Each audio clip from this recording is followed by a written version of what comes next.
میرا اور روایت بھی میری ہے. کہ راوی بھی میرا اور روایت بھی میری ہے. زہرا ہے میرا نام، شریعت بھی میری ہے. راوی بھی میرا اور روایت بھی میری ہے. زہرا ہے میرا نام، شریعت بھی میری ہے. بیٹی ہوں پیغمبر کی، رسالت بھی میری ہے.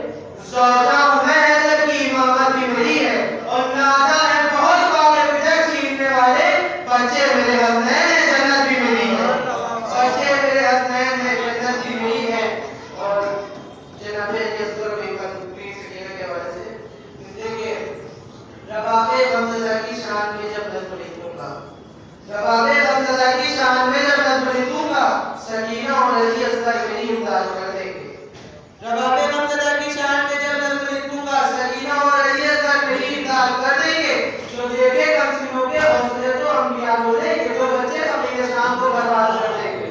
یہ دو بچے قبیلہ شام کو برباد کر دیں گے.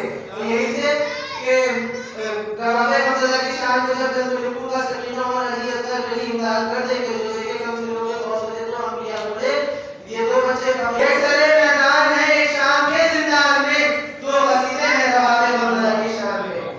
ایک سرے میدان ہے ایک شام کے زندان میں، دو قصیدے ہیں رباب غمزدہ کی شان میں. کہ بلبل اصغر نے مارا اور سکینہ نے یزید، بلبل اصغر نے مارا اور سکینہ نے یزید.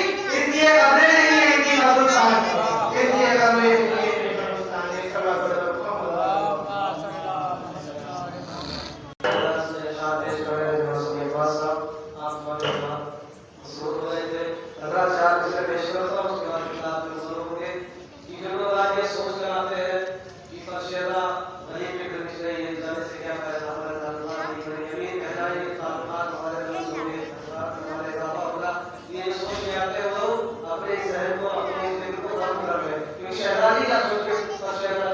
ایک سبا کرو ان کو غرض نہیں ہے ابھی و غریب سے، ان کو غرض نہیں ہے ابھی و غریب سے. مجلس کسی کے گھر بھی ہو آتی ہے فاطمہ، مجلس کسی کے گھر بھی ہو آتی ہے فاطمہ. تو کس درجہ خوش نصیب ہے اس کے غم حسین، گرتے ہیں آنکھ سے تو اٹھاتی ہے فاطمہ. گرتے ہیں آنکھ سے تو اٹھاتی ہے فاطمہ.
اهدنا الصراط المستقيم صراط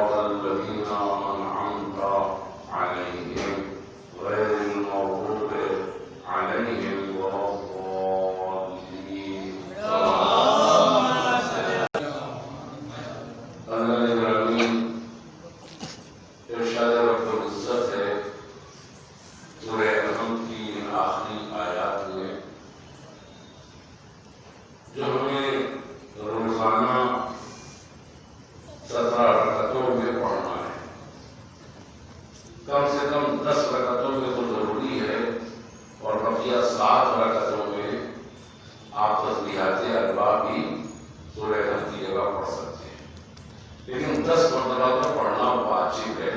لا صلاۃ الا بفاتحۃ الکتاب، نماز نہیں ہو سکتی جب تک سورہ الحمد کی تلاوت نہ ہو۔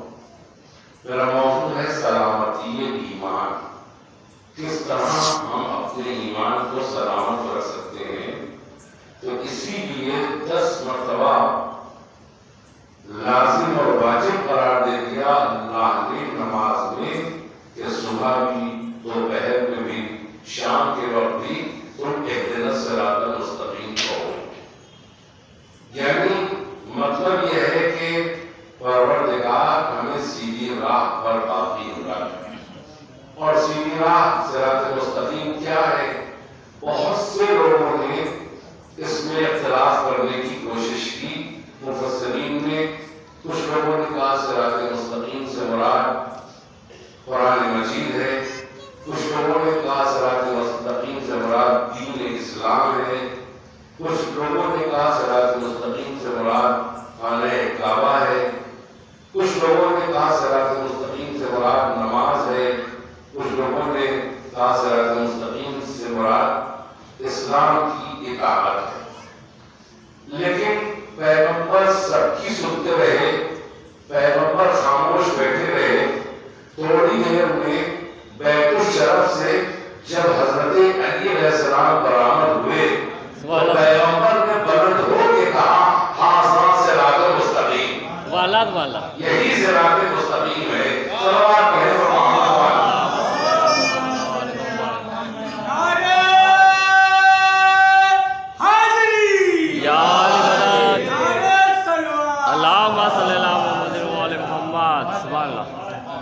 علی علیہ السلام کی محبت کے لیے ہمیں دعا کرتے رہنا چاہیے کہ پروردگار یہ محبت جو ہمارے دلوں میں ہماری ماؤں کی امانت داری کی وجہ سے آئی ہے، ہماری ماؤں کی امانت داری کی وجہ سے یہ جو محبت میرے دلوں میں آئی ہے، یہ جانے نہ پائے۔ اس لیے کہ کچھ اجدہے ہیں جو کھڑے ہیں ہماری اس ایمان کی دولت کے خریدنے کے لیے۔ ہمیں ان اجدہوں کو مارنا ہے تاکہ یہ ہمارا ایمان برقرار رہے، ہمارا ایمان برقرار رہے۔ آپ دیکھیے کہ ایمان کے حصول میں ہم نے دیکھا کہ 3 اجدہے، توجہ چاہوں گا، 3 اجدہے منہ پھاڑ کے کھڑے ہیں۔ ایک ہے اس میں اژدہا شرک کا، دوسرا اژدہا ہے کفر کا، اور تیسرا اژدہا جو ہے ساتھ وہ ہے نفاق کا۔ جب ان تینوں کو آپ ماریں گے تب آپ کو ایمان کی دولت اور صراط مستقیم کی دولت ملے گی۔ تو آپ ان تینوں کو مارے کیسے؟ اب آپ غور کیجئے کہ یہ 3 بڑے خطرناک ہوتے ہیں۔ میں کیا کہہ رہا ہوں، 3 بہت خطرناک ہیں، یعنی کچھ شرک بھی خطرناک، کفر بھی خطرناک، اور نفاق بھی خطرناک ہے۔ تو ہم کس طرح سے ان اژدہوں کو ماریں؟ تو ہمارے پیغمبر نے فرمایا تم اگر ان اژدہوں کو مار دو گے تب تمہیں ایمان کی دولت مل جائے گی۔ تو کفر کا اژدہا ہم کیسے ماریں؟ لا الہ الا اللہ کہو، شرک کا اژدہا مر جائے گا۔ محمد رسول اللہ کہو تو کفر کا اژدہا مر جائے گا۔ جب علی ولی اللہ کہو گے تو نفاق کا اژدہا مر جائے گا۔ صلوات پڑھیں محمد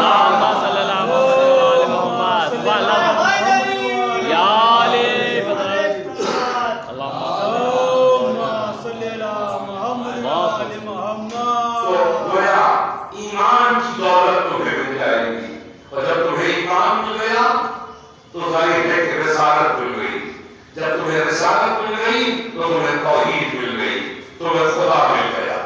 اسی لیے ہمیں اللہ تک پہنچنا ہے تو اس کا راستہ حضرت علی سے ہو کے جاتا ہے، حضرت علی سے رسالت تک آتا ہے، رسالت سے توحید تک جاتا ہے۔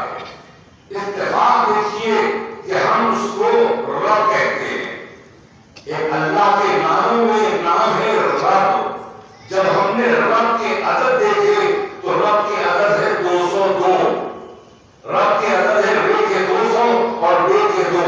ہمیں پہنچنا ہے اصل میں توحید تک، رب تک، تو ہم کیسے پہنچے اس کے لیے غور کرنا پڑے گا۔ ہم نے جب محمد کے عدد دیکھے تو محمد کے عدد ہے 92، یا علی اور پھر ہم نے حضرت علی کے عدد دیکھے تو وہ ہے 110۔ تو 92 اور 110 جب ہم نے پلس کیے یعنی ملائے تو یہ کتنے بنے؟ 110 اور 92 202۔ اس کا مطلب یہ ہے کہ رب مل نہیں سکتا جب تک علی اور محمد ساتھ نہ ہو۔ سبحان اللہ، واہ واہ واہ، محمد رسول اللہ بھی ہو اور علی ولی اللہ بھی ہو۔ صلوات پڑھیں محمد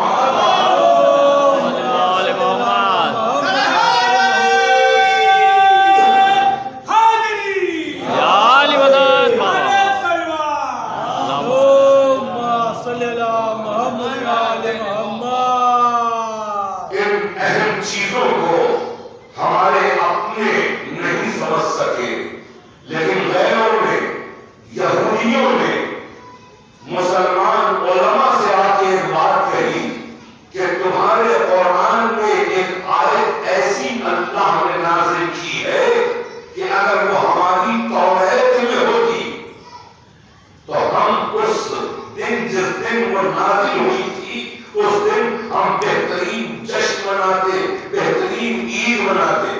آخر وہ کون سی آیت ہے؟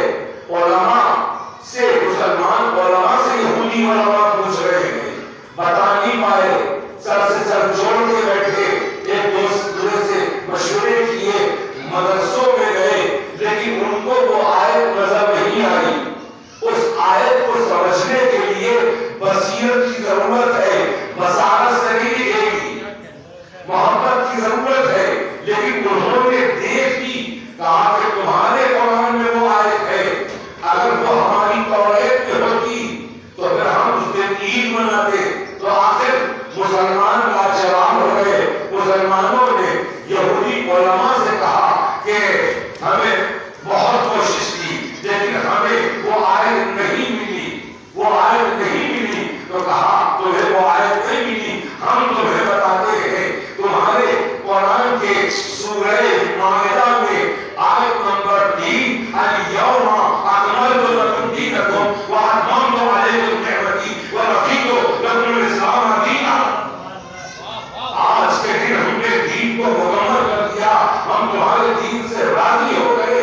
تو اس کا مطلب یہ ہے کہ یہ آیت گواہی حضرت علی کی ولایت کا جب اعلان ہو گیا، جب یہ آیت آئی تو یہودی کیا کہہ رہے؟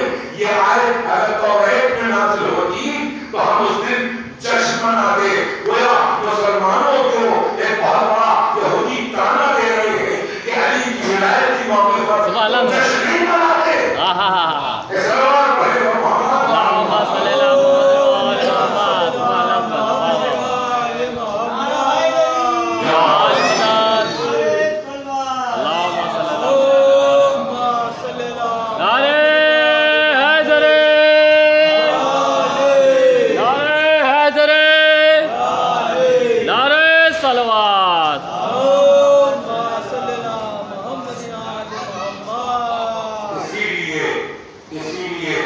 دیکھیے جب ہم اصل میں ہمارا جو آخر ہے وہ اچھا ہونا چاہیے۔ ابتدا ہماری کیسی نہیں، درمیانی وقت ہمارا کیسا گزرا، اس سے بحث نہیں ہے۔ کبھی آپ نے کسی کو دعا دیتے ہوئے دیکھا ہوگا، کبھی کوئی یہ نہیں کہتا کہ آپ کی ابتدا بخیر ہو، سب یہی کہتے ہیں آپ کا انجام بخیر ہو، آپ کا آخر بخیر ہو۔ اسی لیے وقت آخر پورا کلمہ پڑھوایا جاتا ہے مرنے والے سے کہ دیکھیے یہ صاحب ایمان بھی مر رہا ہے یا صاحب ایمان نہیں مر رہا ہے۔ وقت آخر اہم ہوتا ہے۔ وقت آخر آپ دیکھیے کہ جب رسول کے لیے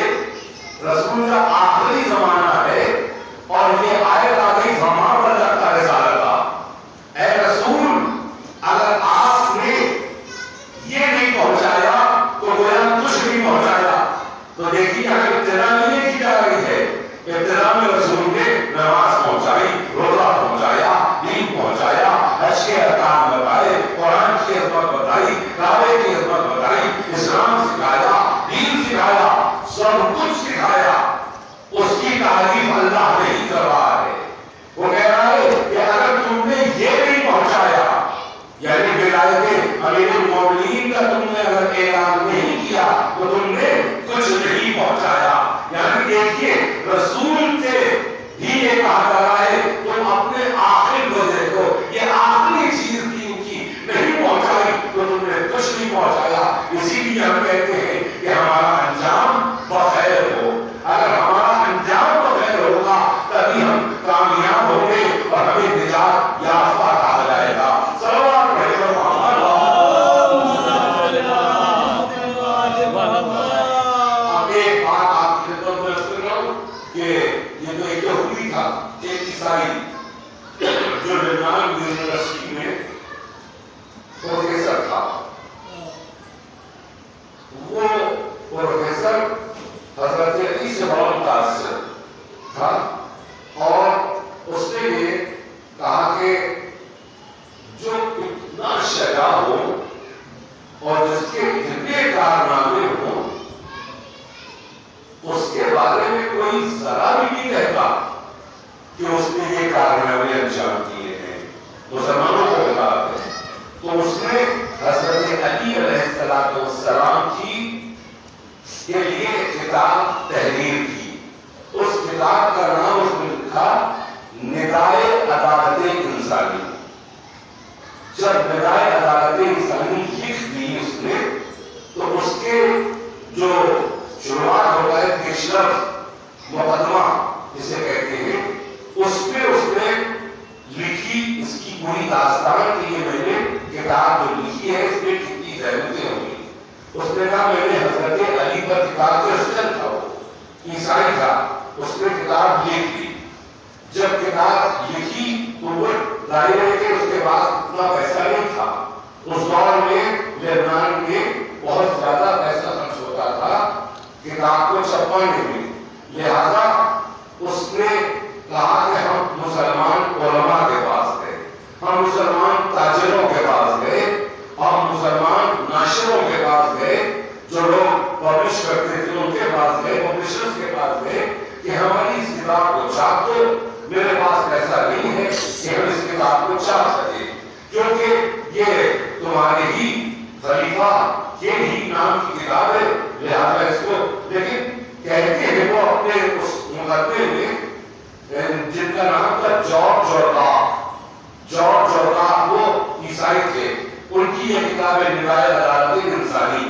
تو کہتے ہیں کہ جارج جورڈاک کہ میں بھٹکتا رہا کئی سال، کسی بھی مسلمان ناشر نے پبلشر نے مجھے دلاسا نہیں دیا کہ ہم تمہاری کتاب چھاپ دیں گے۔ میں مایوسی میں بیٹھ گیا۔ پھر میں نے سوچا کہ میں چرچ جاؤں، میں وہاں جا کے حضرت عیسیٰ سے کہوں۔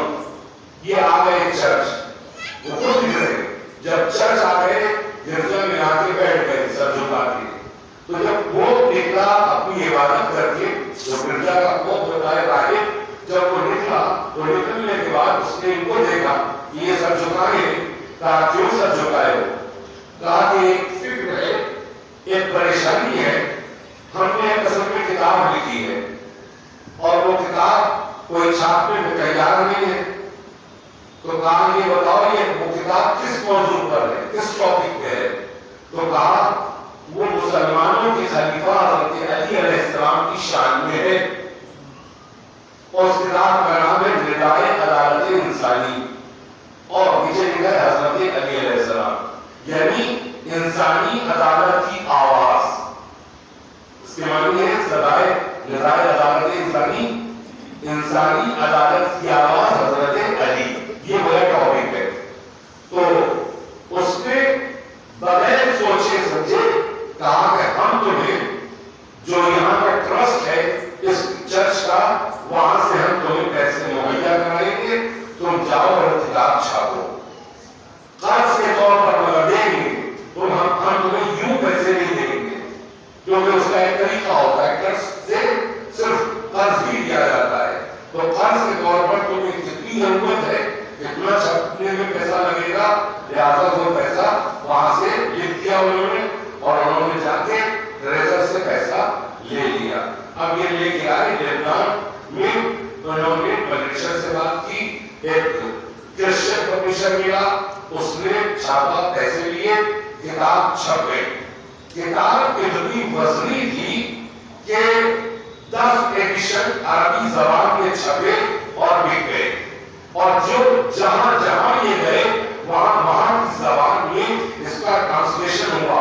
سب سے پہلے فرانسیسی زبان میں، اس کا فرینچ زبان میں ٹرانسلیشن ہوا، پھر انگلینڈ آئی، انگلینڈ میں انگلش زبان میں اس کتاب کا ٹرانسلیشن ہوا۔ اس کے علاوہ امریکہ میں ٹرانسلیشن ہوا، جرمنی میں اس کا ٹرانسلیشن ہوا، یعنی پوری دنیا کی جو زبانیں تھیں تو اس میں 40 زبانوں میں اس کتاب کا ٹرانسلیشن ہوا۔ اور جب یہ کتاب نجف اشرف پہنچی، فارسی زبان میں ترجمہ ہو کے، تو نجف اشرف میں اس وقت آیت اللہ محسن الحکیم جو آیت اللہ ہوئی سے پہلے مرکز تبلیغ تھے، ان تک جب یہ بات پہنچی اور انہوں نے اس کتاب کی اسٹڈی کی اور مطالعہ کیا، تو انہوں نے اپنے اسٹوڈنٹس کو، تمام طلباء کو یہ حکم دیا کہ اپنے کپڑے بیچ دینا، اپنی ضرورت کی چیزیں بیچ دینا، مگر اس کتاب کو ضرور خریدنا اور اس کا مطالعہ کرنا۔ یعنی اتنی اہم کتاب تھی کہ اس وقت کے بغیر تبلیغ میں یہ تھا، چاہے تمہیں کچھ اپنا بیچنا پڑے مگر اس کتاب کو خریدنا ضرور۔ حضرت علی کی شان میں اتنی اہم یہ کتاب تھی۔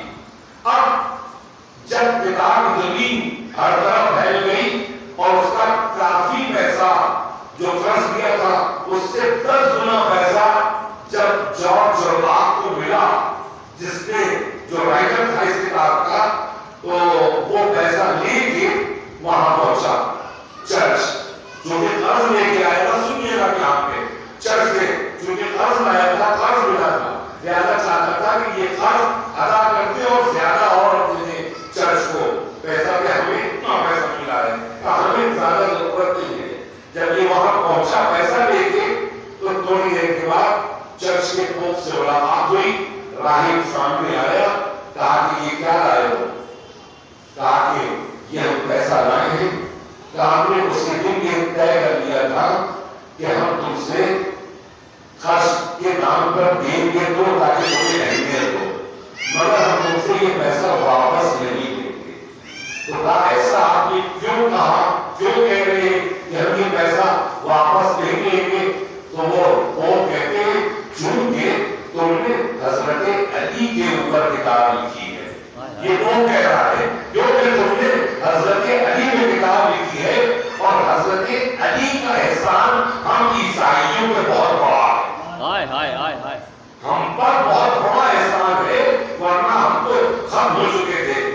رسول کے بعد جو 25 سال دور گزرا ہے، توجہ 25 سال دور کس کا دور ہے؟ رسول کے بعد 25 سال حضرت علی خاموش رہے، کہ جو 25 سال کا دور گزرا ہے، ہم عیسائیوں پر بڑے ظلم ہوئے، بڑی تکلیفیں ہم نے اٹھائیں، لیکن جب حضرت علی کی چوتھی خلافت کا زمانہ آیا تو ہمارے عیسائی علماء جو بزرگ تھے پہلے کے، وہ حضرت علی کے پاس دور حکومت حضرت علی میں کوفے گئے، مسجد کوفہ میں گفتگو ہوئی، کہا بتائیے اب آپ ہمارے لیے کیا حکم رکھتے ہیں؟ کیا وہی جو ان 3 حکومتوں نے رکھا؟ کہا نہیں، تم پر وہی چیزیں لاگو ہوگی جو رسول کے زمانے میں لاگو تھی، تمہاری پوری حفاظت کی جائے گی۔ صلوات پڑھیں اور محمد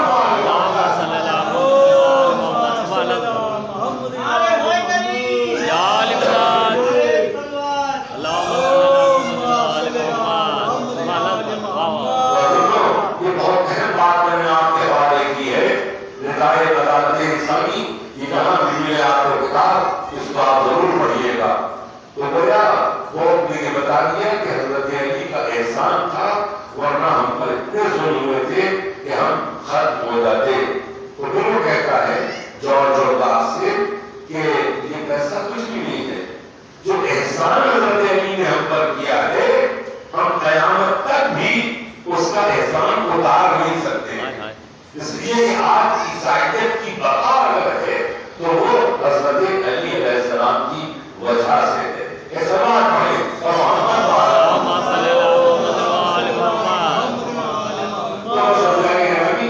غیر سمجھتے تھے کہ حضرت علی کی عظمت کیا تھی. غیر سمجھتے تھے. کسی نے کہا کہ کوئی شخص بھی شاید جو زیدان نے یہ کہا تھا کہ کسی بھی شخص میں 3 چیزیں جمع نہیں ہو سکتی. 3 چیزیں کیا؟ شجاعت، علم اور عبادت. یہ کسی ایک شخص میں جمع نہیں ہو سکتی اور جس میں جمع ہو جائے اسے علی کہتے ہیں. جس میں جمع ہو جائے اسے علی کہتے ہیں. کیا علی ایسا عبادت گزار نہیں گزرا؟ علی جیسا شجاع نہیں گزرا؟ علی جیسا شجاع نہیں گزرا اور علی جیسا عالم نہیں گزرا. علی جیسا شجاع نہیں گزرا. لا فتح الا علی لا سیف الا ذوالفقار. علی جیسا عالم نہیں گزرا. انا مدینۃ وعلی بابا. سبحان اللہ. اور علی جیسا عبادت گزار نہیں گزرا. ضرورت علی یوم الخندق افضل من عبادت الصلاۃ. واہ واہ واہ واہ صلی اللہ علیہ وسلم. سبحان اللہ. بہت ماشاء اللہ ماشاء اللہ. بہت زیادہ دیر میں پتھر ملی اور یہ آخری مجلس ہے جو تقریباً کوئی تاخیر سے ہی ہوتی ہے کیونکہ کچھ لوگ پڑھتے ہیں شروع میں اور ابھی علم بھی برآمد ہوگا جو چاروں طرف گشت کرے گا. بس میں آپ کی خدمت میں یہی چاہتا ہوں کہ حضرت عباس کے حوالے سے بات ہو جائے آج کہ حضرت عباس کی وفاداری کیسی تھی. حضرت عباس کا علم چونکہ برآمد ہوگا تو حضرت عباس کتنے وفادار تھے. حضرت عباس کا وہ واقعہ بہت مشہور ہے کہ ایک ظاہرہ اس دور میں کہ جب ہاتھوں کو کٹا کے زیارت کی جاتی تھی تو وہ اپنے ہاتھ کو کٹا کے زیارت کے لیے جانا چاہتی تھی. اس میں غریب تھی. جب صبح کھاتی تھی تو شام کو نہیں ہوتا تھا. شام کو اگر کھا لیتی تھی تو صبح اس کے پاس فاقہ ہوگا. دھیرے دھیرے اس نے کوشش کر کے فاقے کر کے پیسے جمع کیے کہ ہمیں کربلا جانا ہے. اچھا اس دور میں جب کوئی کربلا جاتا تھا تو پھر وہ واپس آنے کی تمنا نہیں رکھتا تھا. گھر میں الوداعی ماتم ہو جاتا تھا کہ جا رہا ہے خدا حافظ. وہ اس طرح سے لوگ اس سے ملنے آتے تھے کہ بس آپ اس کے لیے آخری ملاقات ہے کیونکہ سفر بھی بہت طولانی ہوتا تھا. 6 مہینے جہازوں پہ لگ جاتے تھے. جہاز میں طوفان آ جاتا تھا. ٹیکنالوجی نہیں تھی لہٰذا کوئی بھروسہ نہیں ہوتا تھا کہ یہ جا رہا ہے تو واپس بھی. اور بہت سے لوگ جا کے وہیں بس جاتے تھے وہیں بس جاتے تھے. تو یہ مومنہ بڑی زحمتوں سے اس نے پیسے جمع کیے کئی سالوں میں اور سامان اپنا ایک گٹھی بنائی اور یہ وہاں پہنچ گئی. جہاز میں سوار ہو گئی مگر اس سے پہلے اسے ہاتھ کٹوانا پڑا کیونکہ اس دور میں ہاتھ کٹا کے زیارت لے جاتے تھے اور برداشت کرتے تھے لوگ کہ چاہے پہلے زمانے تم ہاتھ بھی کاٹ دو پیر بھی کاٹ دو لیکن تم زیارت کو ضرور ہو جائے. ایسے ایسے لوگ تھے. آج تو بڑی آسانی ہے اور تو زیارت فی الحال بند ہے. دعا کیجیے کہ ہم سب کو پروردگار عالم امام حسین کے روضے کی زیارت نصیب. کیونکہ مجلس میں جب دعا کی جاتی ہے تو پروردگار عالم ضرور سنتا ہے. اور چونکہ بیوی فاطمہ تشریف فرما ہوتی ہے لہذا بیوی آمین کہتی ہیں. جس دعا میں بیوی فاطمہ آمین کہتے تو پھر وہ رد نہیں ہوتی. مجھے یقین ہے اس میں بیٹھنے والوں میں ہر شخص جب سے جب کربلا کی زیارت ضرور آمین یا رب العالمین. مجھے یقین ہے. عزیزان گرامی تو یہ عورت بڑی مشکلوں سے جب پہنچی جا کے شپ میں بیٹھ گئی جہاز میں. جب جہاز میں بیٹھی تو کچھ لوگوں نے کچھ اوباش بھی سوار ہوتے تھے جو بغداد جاتے تھے زیارت کے لیے نہیں جاتے تھے. جہاں دوسرے لوگ ہوتے انتظار ہوئی اور دوسرے لوگ ہوئی تو کچھ اوباشوں نے اس کی گچنی دیکھ لی کہ اس میں کچھ مال ہے، کیونکہ وہ زندگی بھر کے لیے جا رہی تھی وہاں سے، تو وہ اثاثہ جمع کر دیا تھا، تو ان لوگوں نے اس گچنی کو اس سے لے لیا، چھینا، اور اس کے بعد پھر وہیں کھڑکی سے اس کو سمندر میں پھینک دیا، اس کا سامان بھی لیا پھینک دیا، بات ختم ہو گئی۔ زمانہ گزر گیا، اب جب زمانہ گزر گیا تو ایک شخص اسی جہاز کا بیٹھا ہوا روضہ امام حسین سے گزر رہا تھا۔ جب وہ گزر رہا تو دیکھا کہ یہ وہی بڑھیا ہے کہ جسے پھینک دیا گیا تھا، یہ تو روضے کی دہلیز پہ کھڑی ہوئی ہے۔ جلدی سے وہ رکا اور اس بوڑھی عورت کے پاس، اس مومنہ کے پاس آیا، کہا تمہیں تو کچھ اوباشوں نے تمہارا مال لے کے پھینک دیا تھا، تو تم یہاں کیسے پہنچی؟ تمہیں تو سمندر میں پھینک دیا گیا۔ کون کہتا ہے کہ ہمیں سمندر میں پھینکا گیا؟ ہم تو جیسے ہی جہاز سے باہر ہمیں کسی نے دھکا دیا تو فوراً میں نے دیکھا کہ ایک گھوڑ سوار کھڑا ہے۔ اس گھوڑ سوار نے مجھ سے کہا کہ پیٹھ کی طرف اشارہ کر کے اس گھوڑے کی سیٹ پہ بیٹھ جاؤ، اور اس کے بعد پھر کہا آنکھیں بند کر لو، تو میں بیٹھ گئی، میں نے آنکھیں بند کر لی، پانی تو مجھے بھی نظر ہی نہیں آیا، اور جب میں نے اس نے جب کہا مجھ سے کہ اب آنکھیں کھول لو، تو جیسے میں نے آنکھیں کھولی میں تھی اور حسین کا روضہ تھا۔ اللهم صل على میں تھی اور حسین کا روضہ تھا۔ بس اللہ کی رحمی مجلس تمام ہو رہی ہے اسی واقعے سے۔ اب وہ کہتا ہے شخص کہ آخر جس نے تمہاری مدد کی کیا تم اس کا نام جانتی ہو؟ ظاہر ہے کہ اتنا بڑا کارنامہ اس نے انجام دیا کہ تمہیں سمندر میں پھینک دیا گیا تھا، تمہیں محسوس بھی نہیں ہوا، گھوڑے پہ آ گئی اور لمحوں میں یہاں کربلا پہنچ گئی، جبکہ کاروان مہینوں میں پہنچا وہ جہاں، تو کہتی ہے کہ ہم نے نام بہت پوچھا کہ آخر آپ کون ہیں کہ جو ہماری مدد آپ نے کی اور ہمیں روضہ حسین تک پہنچا دیا۔ سنیے گا، بہت نام پوچھا لیکن اس نے اپنا نام نہیں بتایا، اور یہ کہا کہ ہم جب بھی حسین کے صاحب کی مدد کرتے ہیں تو اپنا نام نہیں بتاتے۔ تو وہ کہتی ہے کہ ہم نے جب بہت نام پوچھا نہیں بتایا تو ہم نے کہا کم سے کم اپنے ہاتھوں کو بڑھاؤ تاکہ ہاتھوں کا روزہ لے لے۔ بس اس نے یہ کہا کہ وہ ہاتھ کہاں، وہ تو حسین کی نصرت میں قرآن کے گنانے کرے، جس طرح سے حسین کی محبت میں تم نے اپنے ہاتھوں کو بڑھا دیا۔ عزیزان گرامی، آئے حضرت عباس نصرت حسین، آپ نے دیکھا ہوگا آج تک حسین مدد کر رہے ہیں، حسین کی مدد حضرت عباس کر رہے ہیں، ایسی وفاداری۔ امام باقر آپ دیکھیے، ذریعہ حسین یا حسین کا تعزیہ درمیان میں ہوتا ہے، چاروں طرف سے علم ہوتے ہیں۔ یہ چاروں طرف علم کیوں ہوتے ہیں؟ کبھی آپ نے سوچا؟ بیچ میں حسین کی گلی، چاروں طرف حضرت عباس کا علم۔ یہ طریقہ جو ایجاد ہوا، کیوں ایجاد ہوا جانتے ہیں؟ اس لیے کہ ذریعہ حسین ذریعہ حسین کے نام کی ہے اور علم عباس کے نام کی ہے۔ وہ چاروں طرف حضرت عباس حسین کی حفاظت کر رہے ہیں، اور آپ نے دیکھا ہوگا اکثر کہ تابوت آگے آگے ہوتا ہے، طریقہ بھی یہی ہے۔ اب تو لوگ ان باتوں کا خیال نہیں رکھتے، تابوت آگے ہوتا ہے، علم پیچھے ہوتا ہے۔ اس کا مطلب کیا ہوتا ہے؟ یعنی حسین کی عبادت آج تک حضرت عباس کر رہے ہیں۔ عزیزان گرامی، کیوں نہ کریں؟ اس لیے کہ یہ وعدہ کیا تھا بچپنے میں، جب حضرت عباس روتے تھے تو کسی کی گود میں نہیں جاتے تھے، امام حسین جب آتے تھے وہ اپنی گود میں لیتے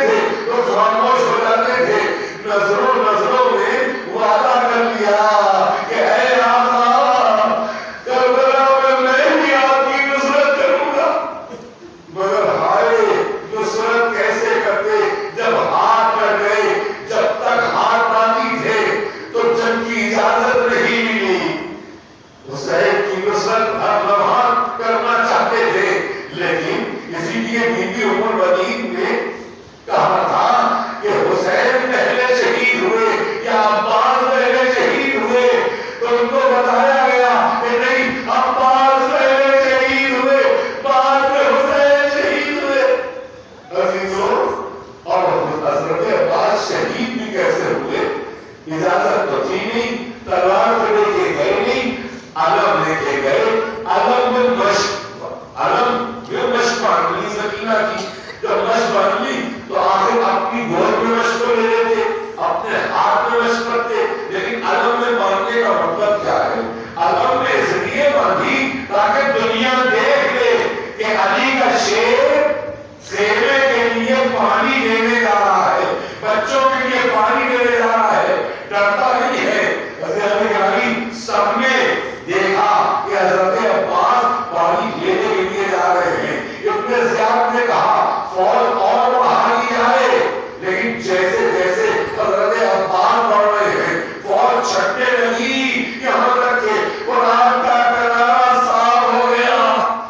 حضرت عباس نے گھوڑے کو ڈال دیا پانی میں، گھوڑے سے کہا پانی پی لیں، لیکن آنکھوں سے آنسو جاری ہے کہ میں نے سے منہ موڑ لیا۔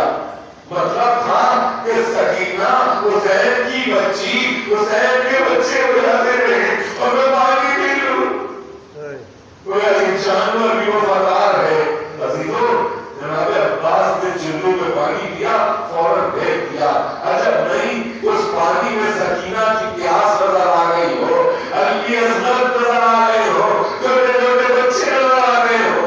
پانی کو بھیج دیا، مشق کو تر کیا، پھر مشق کو بھرا، علم لے کے چلے۔ اور زیادہ مسائل نہیں کرنا ہے، یہاں تک کہ اب چاہتے ہیں کہ علم مشق میں بنا ہوا پہنچ جائے۔ ادھر سکینہ انتظار کر رہی ہے، بدن عالم دیکھ رہی ہے، بچوں سے کہتی ہے بچوں پریشان نہ ہو، ہمارا چچا ضرور پانی لے کے آئے گا، لیکن تھوڑی دیر تک تو علم بلند رہا۔ جب علم نظر نہ آیا سکینہ پریشان ہو گئی۔ بچے پوچھتے ہیں کہ سکینہ علم نظر نہیں آتا، کہا ٹھہرو بھی، تھوڑی دیر کے بعد پھر علم نظر آیا۔ اس لیے اب علم جو نظر آیا تو مگر اس میں مشق سکینہ میں پانی نہیں تھا، اس لیے کہ ابن زیاد نے کہا اے حرملا اس مشق میں پانی ہے، یہ خیمے حسینی تک نہ جانے پائے۔ اس نے تو 3 ماہ کا تیر چلایا، مشق سکینہ چھلی اور پانی سارا بہ گیا۔ عزیزان گرامی، کسی صورت سے ہمارے جناب عباس نے علم کو پھر بند کرنا چاہا، پھر واپس ہوئے کہ پانی بھر لے، لیکن پھر پانی بھر نہ سکے، اس لیے کہ ایک شانہ علم پھر دوسرا شانہ علم، یہاں تک کہ ایک ایسا